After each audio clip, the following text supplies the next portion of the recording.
बिस्मिल्लाहिर्रहमानिर्रहीम। अस्सलाम वालेकुम फ्रेंड्स, आप देख रहे हैं CSC guide official YouTube channel और मैं हूं मोहम्मद इरफानुल्लाह। तो आज क्वेश्चंस क्लियर करते हैं जो लड़कों ने कहे थे। तो चलिए स्टार्ट करते हैं। पहला क्वेश्चन था अभिज्ञान जौहरी का कि ज़िजियांग यूनिवर्सिटी की डेडलाइन एक्सटेंड होगी या नहीं होगी, वुहान यूनिवर्सिटी का भी बता दें। तो उसका क्या सिनेरियो है। तो भाई ज़िजियांग यूनिवर्सिटी का मेरे नहीं ख्याल कि उनकी वो डेडलाइन एक्सटेंड होगी। फ़िलहाल की टाइम के मुताबिक वो एक्सटेंड नहीं करेंगे क्योंकि हालात एक तो वहाँ पे नॉर्मल हैं, और अगर होगा भी सही तो ये आई थिंक 1 अप्रैल के बाद ये आपको सारी चीज़ें क्लियर हैं, क्योंकि मोस्ट प्रोबेबली के वो है कि 1 अप्रैल को चाइना मुकम्मल तौर पे ओपन हो जाएगा। अगर ज़्यादा भी हुआ तो 5-10 दिन लेट हो जाएगा। तो कोशिश उनकी पूरी है कि उनको ओपन किया जाए। और वुहान के बारे में जो हमें इंफॉर्मेशन मिली है वो ये है कि चाइना अपना पूरा जितना भी बजट है उसका, जो बाकी पूरे चाइना का और वो सारा मिला के वो वुहान सिटी पे लगाएगा अपने आइंदा 2 साल का जो बजट होगा। तो ये आप अपने हिसाब से देख ले, अगर वो बजट लगाता है, चाहे वो क्योंकि वो उनका हब है वुहान जो है। बाकी वो जो बीजिंग में तो उनके सारे मामला जो ऑफिस के होते हैं वो चलते रहते हैं। जो मेन उनका जो है वो जैसे ग्वांगचू है और ये वुहान, ये 2 मेन सिटी जो हैं, बाकी भी हैं लेकिन ये 2, ये वुहान और मेन है। तो वो यहाँ पे बजट लगाएंगे। और वो बजट अब किस उसमें लगाते हैं, या वो इन्वेस्टमेंट तो करेंगे, साफ जाहिर है वो किसी ना किसी तरीके से, अब वो स्कॉलरशिप पे करें या किसी और तरीके से करें, मतलब कि 2 लोगों को वो मुतवज्जा करना है वुहान में जो अब रेपो जो बिल्ड हुई पड़ी है, ख़राब हुई खड़ी है, तो उसको वो कवर करेंगे। तो अगर करना है तो अप्लाई कर दें, कोई इशू नहीं है। पहले मैं कहता था कि नहीं करें, लेकिन अब हालात वहाँ पे भी नॉर्मल रूटीन में चले गए हैं। लेकिन देख लें, इसका मैं कुछ नहीं कह सकता। वुहान का अभी मैं कोई मशवरा नहीं दे सकता। पहले हाँ मैं ये कहता था कि नहीं करना, लेकिन अब मैं आपको ये भी नहीं कहता कि करें या नहीं ना करें। तो एक्सेप्टेंस लेटर तो खैर मिल जाते हैं, वो कोई इशू नहीं है। अच्छा, इसके बाद है जी सॉरी, अयान अली का क्वेश्चन था कि करेक्टर सर्टिफिकेट मैंने यूनिवर्सिटी की वेबसाइट पे अपलोड करना है लेकिन वहाँ पे एडिट का ऑप्शन नहीं है। तो पहले अब फॉर्म एडिट तो नहीं हो सकता यूनिवर्सिटी का, CSC का तो चलो हो जाता है। तो भाई इसका ये है कि आप यूनिवर्सिटी को कहें, यूनिवर्सिटी अगर आपको कह रही है कि फॉर्म अपलोड करें, आप उनको मेल में सेंड कर दें। मेल जो उनकी है ऑफिशियल, भाई ये मेरा करेक्टर सर्टिफिकेट है, ये मैं अब पोर्टल एडिट नहीं हो सकता, तो आप ये ऐसा करें कि ये मेल में जो है ये अटैचमेंट में मैंने कर दिया है, अटैचमेंट में अटैच। तो अगर उन और साथ ये भी कह दें कि अगर आपने पोर्टल पे अपलोड करवाना है तो मेरा फॉर्म जो है वो मॉडिफाई कर दें, मतलब कि मुझे रीसबमिट का ऑप्शन दें ताकि मैं अपलोड कर सकूं। इस तरह आप उनको कहेंगे तो वो ऑटोमेटिकली, एक तो मेल में कहें, और दूसरा जो आपके ऑनलाइन पोर्टल का एक होता है एडमिनिस्ट्रेशन, जहाँ पे लिखा होता है वहाँ पे जाके उनको मैसेज भी करें। जब वहाँ पे मैसेज करेंगे और मेल दोनों करेंगे, वो डेफिनेटली आपके कर देंगे। मेरा भी हुआ है, दोस्तों काफ़ी ने ऐसा ही किया है, तो वो मॉडिफाई कर देते हैं। फिर आप चाहे जो मर्जी एडिट कर लें। मैं शान जियोतांग का मैंने करना था तो मैं 5 मरतबा मेरे से मैंने वो मॉडिफाई किया। उससे उनको मेल भी की, एडमिनिस्ट्रेशन में जाके मैसेज भी किया जो उनके ऑनलाइन पोर्टल पे होता है, जहाँ पे आपने फॉर्म सबमिट किया होता है उसके बिल्कुल ऊपर। तो उन्होंने मॉडिफाई कर दिया, कोई इशू भी नहीं। अच्छा, इसके बाद है जी अनम मुस्तफ़ा का क्वेश्चन था कि क्या CV हमें अदर डॉक्यूमेंट्स के सेक्शन में अपलोड करनी चाहिए या नहीं करनी चाहिए। भाई ये डिपेंड करता है, अगर आप करना चाहें तो कर सकते हैं, ना करना चाहें तो कोई मसला नहीं है। वैसे CV का कोई तुक जवाब बनता नहीं है अदर सेक्शन में अपलोड करने के। हाँ, जहाँ पे यूनिवर्सिटी की रिक्वायरमेंट लिखा हो कि CV भी अपलोड करनी है तो वहाँ पे आपने कर देना है। अगर नहीं कहा गया तो फिर छोड़ दें, कोई इशू नहीं है। ओके, हो गया जी। इसके बाद है जी इजाज़ अहमद का क्वेश्चन था कि आंसू स्कॉलरशिप के लिए एक्सेप्टेंस लाजमी है, नहीं है लाजमी। ये PhD वालों के लिए शायद हो, PhD वालों के लिए मतलब हो तो अच्छा है, अगर ना भी हो ऑनलाइन अप्लाई फॉर्म फिल करने में क्या हर्ज है, वो कर दें। अगर आपके पास एक्सेप्टेंस नहीं है और कहीं पे भी प्रोफेसर या रिसर्चर का ऑप्शन कहीं पे आता है कि उसकी डिटेल दें, तो उसको ब्लैंक छोड़ दें, या कुछ भी ऐसे ही कोई किसी प्रोफेसर की आंसू स्कॉलरशिप में या USTC में अगर यूकाल में करना है तो उनमें से किसी प्रोफेसर की भी डिटेल दे दें। अगर आंसू स्कॉलरशिप USTC के लिए करना है तो USTC के किसी प्रोफेसर में अपने डिपार्टमेंट की ईमेल वैसे ही दे दे, फर्जी, मतलब उन्हीं की प्रोफाइल में जाके वो कॉपी करके वो ईमेल दे दे और फॉर्म आगे कैरी करें। और बाद में जब होगा, लाजमी नहीं कि वो एक्सेप्टेंस उसने दिया ही हो, तो कोई इशू नहीं है, वो बाद में प्रोफेसर होगा या वो IS वाले जब देखेंगे, एवेल्यूशन करेंगे, तो तब वो आपको खुद रिकमेंड कर देंगे प्रोफेसर, कोई इशू नहीं है, आप कर दें, लाजमी नहीं है एक्सेप्टेंस लेटर। ओके, हो गया जी। इसके बाद है इजहार अली का क्वेश्चन था कि सिविल इंजीनियरिंग की कोई यूनिवर्सिटी बता दें कंस्ट्रक्शन मैनेजमेंट की जिसमें इंग्लिश हो, राइट्स ज़रूरी ना हो, ये सारी चीज़ें। तो भाई ये चीज़ें आपको खुद फाइंड करनी पड़ेंगी। हज़ारों यूनिवर्सिटी हैं, हज़ारों मतलब ये कि हज़ारों का मतलब ये मैं मुहावरतन कह रहा हूँ कि मतलब बहुत सी यूनिवर्सिटीज़ हैं जिसमें कंस्ट्रक्शन मैनेजमेंट है, वो भी इंग्लिश में, आइट्स लाजमी नहीं। ये आपको खुद फाइंड करना पड़ेगा, थोड़ी सी आपको खुद हार्ड वर्क करना पड़ेगी इसके बारे में। अगर आप ये चीज़ें खुद फाइंड नहीं कर सकते तो इसका मतलब ये कि आप अपने साथ सीरियस नहीं हो। तो ये आप चीज़ें आपको खुद फाइंड करने पड़ेंगी। हमें इतनी सारी यूनिवर्सिटीज़ हैं, अब भूल गया है किस में था किस में नहीं है, किस में चाइनीज़ में था किस में इंग्लिश में था। आप ऐसा करें, उसके यूनिवर्सिटी जिस यूनिवर्सिटी में आपने सिविल की देखी हो, ऑनलाइन पोर्टल है वहाँ के, उसके ऑनलाइन पोर्टल पे जाके या सीएससी के फॉर्म में जाके उस यूनिवर्सिटी का एजेंसी नंबर सीएससी के फॉर्म में जाके पुट करके इंग्लिश में देखें और मैनेजमेंट के डिपार्टमेंट में जाएँ, वहाँ पर आपको सारी चीज़ें मिल जाएंगी। वो कैसे करना है वो मैं वीडियो लगा चुका हूँ पहले। इसके बाद है जी अबू बकर का क्वेश्चन था, वुहान में अप्लाई करें या ना करें। भाई ये डिपेंड करता है, अगर आप करना चाहें तो कर सकते हैं, कोई इशू नहीं है, ठीक हो गया। बाकी ऐसा सच वहाँ पे इतना कोई ख़तरा नहीं है। बाकी अगर आपकी दिल की तसल्ली नहीं होती, पता नहीं किया जाए ना किया जाए, वहाँ पे हालात अब तो सेट हैं, बाद में ख़राब ना हो जाए, तो फिर आप ना करें। अगर आपका माइंड नहीं करता तो ठीक हो गया।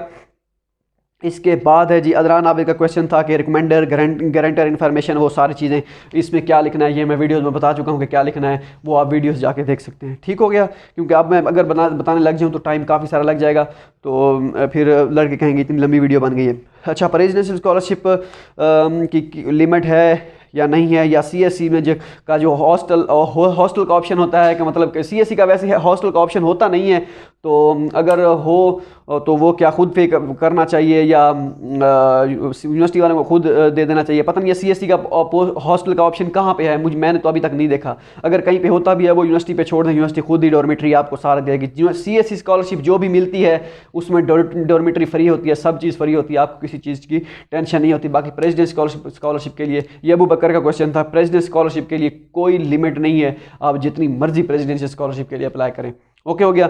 हस्ट यूनिवर्सिटी में फ़ी सबमिट कब करवानी है, कायनात खान का क्वेश्चन था। अगर आप अभी करवा सकते हो तो अभी करवा लें, कोई इशू नहीं है। अगर बाद में खैर अभी तो उनकी आई होप कि उनकी डेट एक्सटेंड हो जाएगी। ये तो अब 1 अप्रैल या आपको पता चलेगा, क्योंकि सुनने में जो आया है 1 अप्रैल को पूरा चाइना ओपन हो जाएगा, क्योंकि वो सफाई कर रहे हैं, वुहान शहर पूरे को धो रहे हैं, वो पानी के साथ या जो भी है, मतलब वो साफ़ कर रहे हैं, रोड वगैरह सब चीज़ें। आपने वीडियो भी देखी होंगी फेसबुक पे, ये तो खैर वीडियो हैं, हमने तो वहीं से पूछा है ना, वो भी बिल्कुल ऐसे उन्होंने कहा बिल्कुल ऐसे ही है, वो वुहान शहर को ऐसा समझ लें धो रहे हैं, ठीक है। क्योंकि कहीं भी कोई जो है वायरस वगैरह जरासीम का कोई चीज़ रह ना गई हो, ठीक हो गया। तो फ़ी आप करवानी है तो करवा सकते हैं, कोई इशू नहीं है। चाइनीज़ स्टार्ट एचएस के मैंडेटरी, चाइनीज़ स्टार्ट जो प्रोग्राम होता है वहाँ पे एचएस के मैंडेटरी होता है या नहीं होता। जलील रहमान का क्वेश्चन है, भाई ये डिपेंड करता है। चाइनीज़ ये सीएससी की एज सच कोई वो रिक्वायरमेंट नहीं है कि अगर आपका इंग्लिश लैंग्वेज प्रोग्राम है, मतलब चाइनीज़ लैंग्वेज प्रोग्राम है, तो उसमें एचएस के आपके पास हो 3, 4 जो भी है, तो उनकी कोई रिक्वायरमेंट नहीं होती। ये यूनिवर्सिटी रिक्वायरमेंट रख देती है, ये वो कहती है कि भाई नहीं हमें चाहिए, आपके पास अगर है तो ठीक है, नहीं तो हम नहीं आपको लेंगे। तो अगर जहाँ भी सीएससी स्कॉलरशिप होती है, अगर वो चाइनीज़ में है तो 1 साल की चाइनीज़ जो है वो फंडिंग वो सीएससी यूनिवर्सिटी को करती है। अब यूनिवर्सिटी वो डिपेंड करता है, वो अपनी खुद से वो अपनी रिक्वायरमेंट रख देती है या नहीं रख देती, ये आपको यूनिवर्सिटी की वेबसाइट पर देखना होगा। 90% यूनिवर्सिटीज़ जो होती हैं उनमें एचएस के डिमांड नहीं होती, बाकी 10% जो होती हैं उनमें होती है। वो कौन कौन सी होती हैं ये डिपेंड करता है कि आप किस यूनिवर्सिटी में अप्लाई कर रहे हैं और उनकी रिक्वायरमेंट क्या है, ठीक हो गया। मोस्टली नहीं होती है एचएस की रिक्वायरमेंट, वैसे लिख देते हैं, लेकिन अब ये नहीं पता कि वो उस लास्ट टाइम, जैसे मैं दैलियन जियोतांग की बात करूं तो ये लास्ट टाइम उसमें कोई एचएस की रिक्वायरमेंट नहीं थी, अब उन्होंने 3, 4 रख दिया। सीएससी की कोई रिक्वायरमेंट नहीं है उसमें, लेकिन वो यूनिवर्सिटी ने खुद रखी है कि आपके पास होना चाहिए। 4 भी ना हो, वो कह रहे हैं पढ़ा लिखा, मतलब चाइनीज़ जानता हो। अब चाइनीज़ कितनी जानता हो, ये अब 2 वाला हो, एचएस के 2, 3 जो भी हो, तो ये डिपेंड करता है कि उनको आप कैसे किस तरीके से उनके साथ कम्युनिकेट कर सकते हैं। अब ये नहीं पता कि कम्युनिकेट वो पहले करेंगे या बाद में करेंगे, ये अल्लाह ही बेहतर जानता है, ठीक है। अच्छा, इसके बाद है जी यूकाल में एक्सेप्टेंस लेटर लाजमी है, एक्सेप्टेंस और उसमें मेजर और इंटरनेशनल ऑफिस। अच्छा, यूकाल में एक्सेप्टेंस लेटर मिला था, जुनैद अहमद का क्वेश्चन था कि उन्होंने कहा था कि आपकी वजह से मुझे एक्सेप्टेंस लेटर मिला है, तो भाई जज़ाकल्लाह। अच्छा, उसके बाद है जी मेजर का मैंने लेकिन जो मेजर है मेरा यूएसटीसी की या आंसू स्कॉलरशिप की वेबसाइट पे नहीं है। तो अब क्या किया जाए? अब प्रोफेसर ने मुझे एक्सेप्टेंस भी दिया है, इंटरनेशनल ऑफिस से मैंने रब्ता किया, लेकिन कोई ख़ास वो नहीं है क्या, और यूकास की फ़ीस भी है या नहीं है? यूकास की आई थिंक कोई फ़ीस नहीं है, होगी तो बाद में होगी, फ़िलहाल तक तो कोई फ़ीस नहीं है भाई। मेरे दोस्त ने अप्लाई किया है, कोई फ़ीस नहीं थी। अगर आपका मेजर नहीं है, आप पहले तो देखें आंसू स्कॉलरशिप की वेबसाइट पर यूकास की, वहाँ पर मेजर आपका कहीं ना कहीं होगा, ठीक है। अगर नहीं है तो फिर प्रोफेसर से कांटेक्ट करें, भाई आपका जो आपने जहाँ से मुझे एक्सेप्टेंस मिला है ये तो मेजर ही नहीं है, वो आपको फिर बेहतर हल बताएगा इसका, और कोई नहीं बता सकता। क्योंकि मैंने यूकास में अप्लाई नहीं किया, मैंने किया है अप्लाई यूएसटीसी में, तो उसका अगर कोई हो तो वो मैं बता सकता हूँ, यूकास का मैं नहीं बता सकता। आंसू स्कॉलरशिप की वेबसाइट पे मेजर डिपेंड करते हैं कि आप किस यूनिवर्सिटी में अप्लाई कर रहे हैं। यूएसटीसी सिलेक्ट करेंगे उसके अलग मेजर होंगे, यूकास सिलेक्ट करेंगे उसके अलग मेजर होंगे। तो ये आप देखिएगा कि कौन कौन सी आपने किस मेजर में अप्लाई करना है, तो मेजर होगा। हाँ अलबत्ता ये डिपेंड करता है कि प्रोफेसर जो है वो उसका मेजर कौन सा है, और वो है या नहीं है, या वो मेजर किस मेजर के सब मेजर में आता है, तो ये आपने खुद देखना है वहाँ पे वेबसाइट पे। ठीक हो गया। इसका हल ऐसे यहाँ पे मैं नहीं बता सकता, कैसे बताऊँ जब तक वो चेक नहीं होगा। ठीक हो गया जी।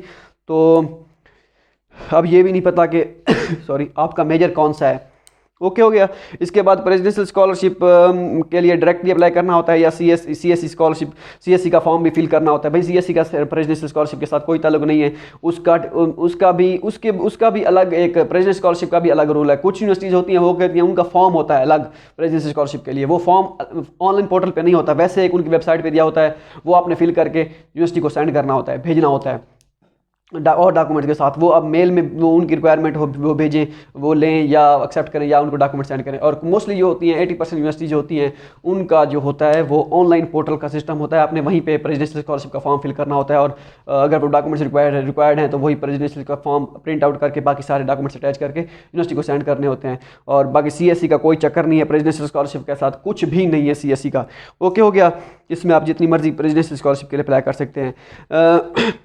मोहसिन अली खान का क्वेश्चन था कि जेएमयूसी यूनिवर्सिटी का ऑनलाइन पोर्टल नहीं मिल रहा, आपने वेबसाइट पे भी नहीं दिया, आई थिंक इस तरह तक कुछ तक कोई था।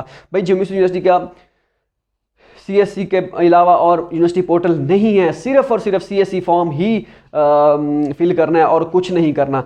इस पे मैं अगली वीडियो बनाऊंगा, उसमें आपको बताऊंगा जिन यूनिवर्सिटी के सिर्फ और सिर्फ ऑनलाइन पोर्टल होते हैं, सीएससी के ऑनलाइन पोर्टल होते हैं, यूनिवर्सिटी के पोर्टल नहीं होते हैं, वो उनको आपने कैसे उनका अप्लाई करना है, या यूनिवर्सिटी वाले आपकी एप्लीकेशन कैसे ट्रैक करते हैं। यूनिवर्सिटी पोर्टल तो है नहीं, तो उसके बारे में हम आपको कंप्लीट वीडियो अगली नेक्स्ट वीडियो में बताएंगे। ठीक है, ताकि यहाँ पे गड़बड़ हो जाएगा काम, क्योंकि ये क्वेश्चन वाला सिलसिला है। तो जेएमयूसी यूनिवर्सिटी का ऑनलाइन पोर्टल नहीं है, सिर्फ और सिर्फ सीएससी अप्लाई है बस। इफ्तिखार अली खान का क्वेश्चन था कि शिंडांग यूनिवर्सिटी में डॉक्यूमेंट्स का प्रॉब्लम आ रहा है कि पहले चाइना बंद था, अब पाकिस्तान बंद है, पहले वो डॉक्यूमेंट्स नहीं ले रहे थे, अब पाकिस्तान वाले नहीं भेजने देते, तो अब क्या किया जाए। तो ये सारी चीज़ें, तो भाई उनसे वो कह रहे थे, उनसे मैंने कांटेक्ट किया है, वो कह रहे हैं कि आपको यूनिवर्सिटी रिक्वायरमेंट देखनी होगी, हम आपकी एप्लीकेशन तो प्रोसीड कर देंगे। भाई ये अब डिपेंड करता है, 31 मार्च इसकी लास्ट डेट है। अगर आपके पास एक्सेप्टेंस लेटर है तो उसमें अप्लाई कर दें, अगर नहीं है तो फिर छोड़ दें शिंडांग यूनिवर्सिटी को। एक्सेप्टेंस लेटर है तो प्रोफेसर से रब्ता करें, भाई ऐसा ऐसा सीन है, वो आपको बता देगा। भाई अगर वो खुद डिमांड कर रहे हैं कि हमें डॉक्यूमेंट्स चाहिए, ना वो हाँ और ना का बाकी यूनिवर्सिटी की रिक्वायरमेंट देखी जाए तो वहाँ पे लिखा हुआ है कि आपने डॉक्यूमेंट सेंड करने हैं, तो वो भी अगर वो यूनिवर्सिटी पे ही बैठे हैं कि यूनिवर्सिटी में जो रिक्वायरमेंट होगी वही हमारी होगी, तो फिर तो आपको डॉक्यूमेंट सेंड करने पड़ेंगे। ठीक हो गया, क्योंकि इसके अलावा और कोई हल नहीं है। अच्छा, Zhejiang normal university, Shaanxi normal university, शियू यूनिवर्सिटी का स्टेटस जो है कब चेंज होगा, कैसे कब चेंज हो रहा है, या ये वो नाम मैं लिखना भूल गया किनका क्वेश्चन था। भाई स्टेटस अभी चेंज नहीं होंगे, ये वक्तन फ़वक्तन चेंज होते रहेंगे। हो सकता है आपका कल चेंज हो जाए, हो सकता है आपका 2 महीने बाद चेंज हो जाए, हो सकता है आपका चेंज ही ना हो और एडमिशन हो जाए। तो इस स्टेटस को आप छोड़ें, बार रोज़ाना चेक करते रहें, मेल चेक करते रहें, दोनों चीज़ें चेक करते रहें, कभी भी स्टेटस चेंज हो सकता है। इनमें से किसी का मैंने अभी तक नहीं सुना कि स्टेटस चेंज हुआ हो, तो आप वेट करें इसके लिए। इस पर मैं आपको एक नेक्स्ट वीडियो बनाऊँगा कि स्टेटस कब चेंज होंगे या मोस्ट प्रोबेबली कब तक चेंज हो सकते हैं। ठीक है, तो इन सारी चीज़ों पे वीडियो बनाएंगे।